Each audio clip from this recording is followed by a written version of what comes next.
What's up everyone, it's Kelly and today I've got another favorites video for you. So today we are talking about my top 10 favorite nail polishes that came out for spring 2022. This is part of an ongoing series that I'm doing. It's actually kind of two different series that are all encapsulated within my favorite nail polishes. So we've got my favorite nail polishes of all time in different categories, and then we have this series which is my favorite polishes that come out for each season. The reasoning behind that being sometimes it can be a little overwhelming to get so many new collections shown. So this is just me breaking down my top 10 favorites that came out for the season that are currently available. So if you're having trouble deciding, maybe this will help. I have some interesting picks for this season. I was actually kind of surprised when I saw them all laid out, but let's just dive right in. We'll talk a little bit more about that at the end. So we'll start off with China Glaze Pretty as a Petal. And this one is a soft pink shimmer that actually dries down to a matte finish. It has a little bit of a silver sheen to it, that sort of metallic look, but the base color itself is actually pretty warm, almost a little peachy. Honestly, I love when China Glaze does matte shades because they always end up being super gorgeous. Although I will say a lot of the times they're a little bit on the thicker side and a little bit more difficult to work with. But I actually found that this one had a super beginner friendly formula. It was still fairly thick, but it was very workable and it was fairly self-leveling, and it was also incredibly opaque. I pretty much got full coverage in the first coat, but I do wear this one as a 2-coater. Moving on, we have Cert Colors Rose Jelly. Now this one is actually technically not a new release for spring, but it was a limited edition polish that was re-released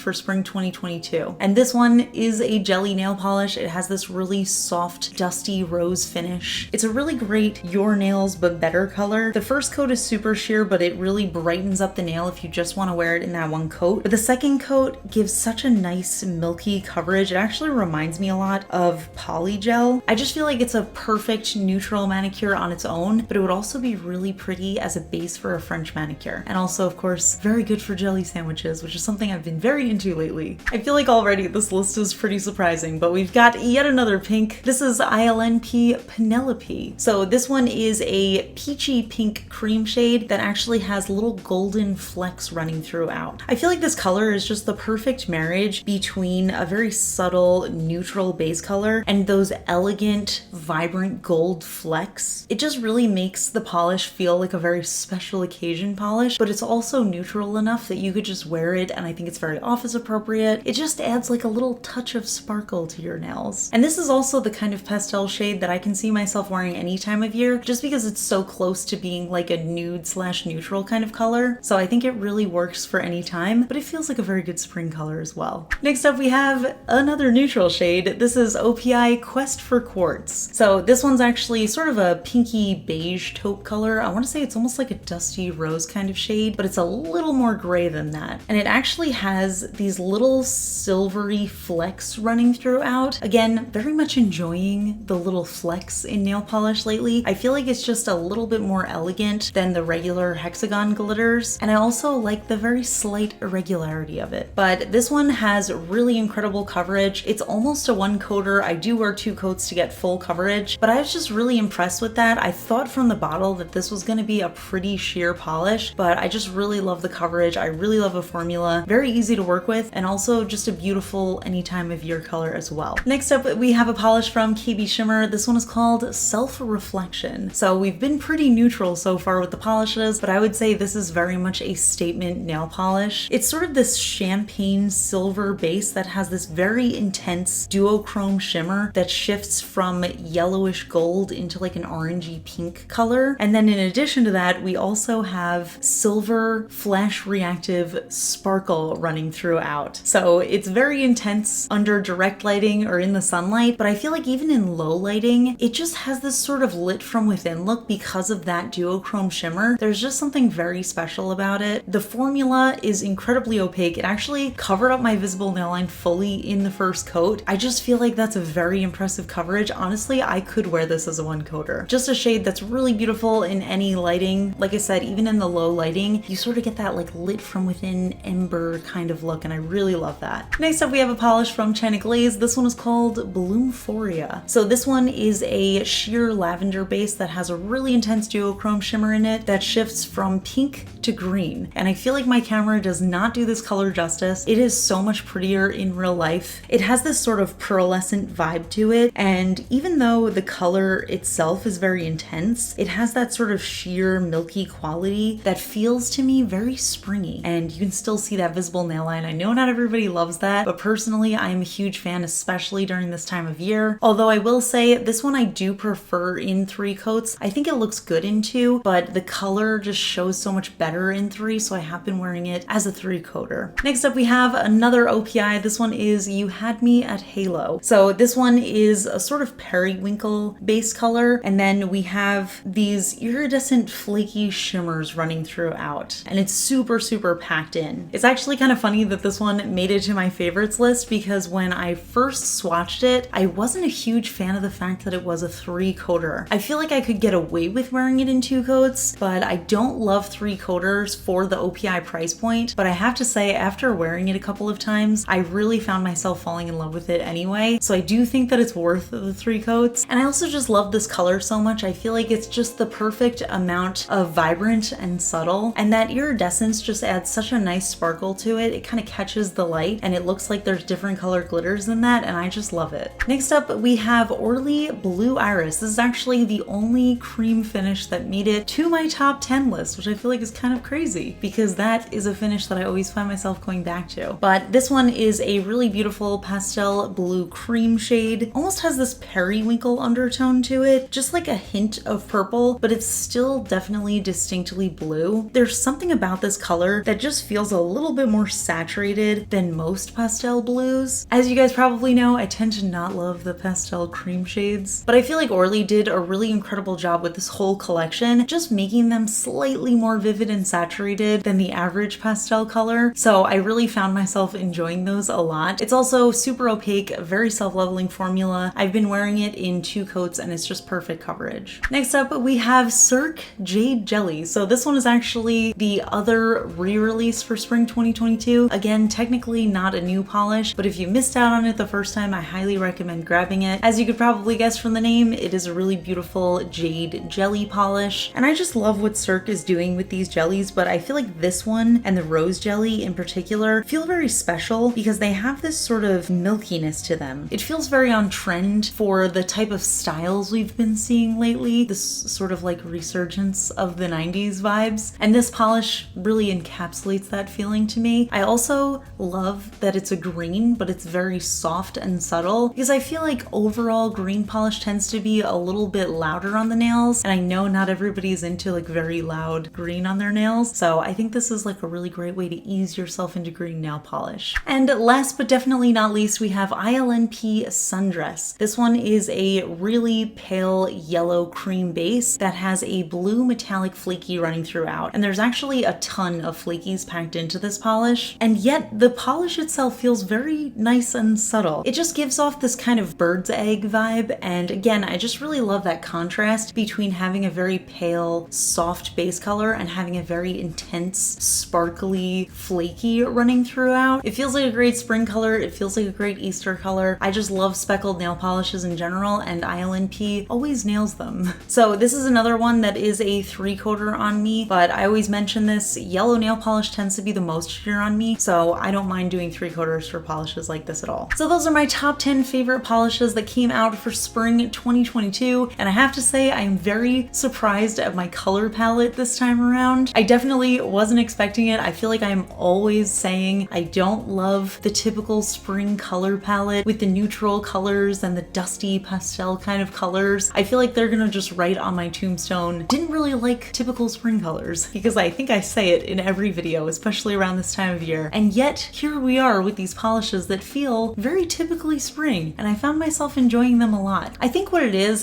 that there's kind of a special touch with each polish. None of them feel like the typical muted basic cream shade, and even the one cream finish that I had here was a little bit more saturated than they usually tend to be. So I think it's not necessarily the colors that I dislike about spring. I feel like it's more just having that very simple finish in that very simple color palette that doesn't really appeal to me. So yeah, like I said, those are my favorites. Hopefully you found this video helpful if you're trying to pick out just a few spring 2022 polishes to grab. But of course, this always just comes down to my personal preference. And if you like the finish or the formula, but you don't necessarily love the color as much as I do, I did try my best to link everything up in the cards for the collection where the polish came from. So definitely check that out if you're interested. But I also want to hear from you guys. What is your favorite polish that came out for spring 2022? Did I mention it, or is it something that I maybe haven't even tried? Let me know in the comments. We can chat about it. If you enjoy the favorites videos, please give this one a thumbs up. It lets me know I'm doing a good job. And if you're not already subscribed to my channel, please consider subscribing. I put out new videos every Tuesday, Friday, and Sunday. Huge shout out to my Cosmic Admirals on Patreon, Amanda M, Rocketman's daughter, and Paula. I really appreciate your support, and I'll see you all in my next video.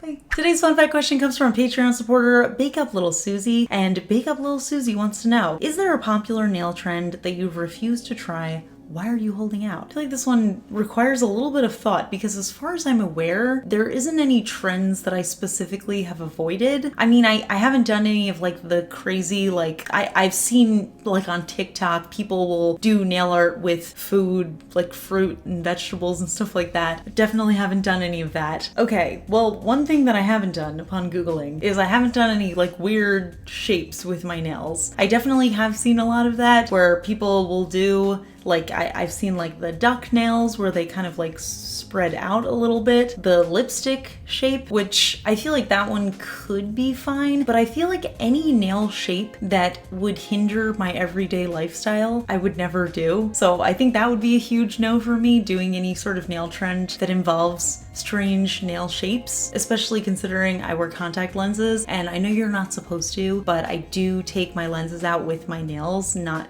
with my skin. I haven't really done much 3D nail art. I've done some of that like spun sugar kind of nail art, but I don't have much experience with polygel, so I haven't been able to do anything like super three-dimensional. I feel like actually kind of like nail tech art versus at-home art tends to be a little bit different, so I would say a lot of the trends that are nail tech specific, like some sort of builder gel or doing kind of crazier shapes, is stuff that I haven't really ventured into. But I can see myself trying stuff with builder gel and doing like three-dimensional nails. I just haven't tried it yet because I don't know how to do it. So yeah, if there's actually a trend that you haven't tried that you feel like everybody has tried, let me know in the comments because I'm actually curious what trends you're avoiding. Leave it all below, and I will see you all in my next video. Bye.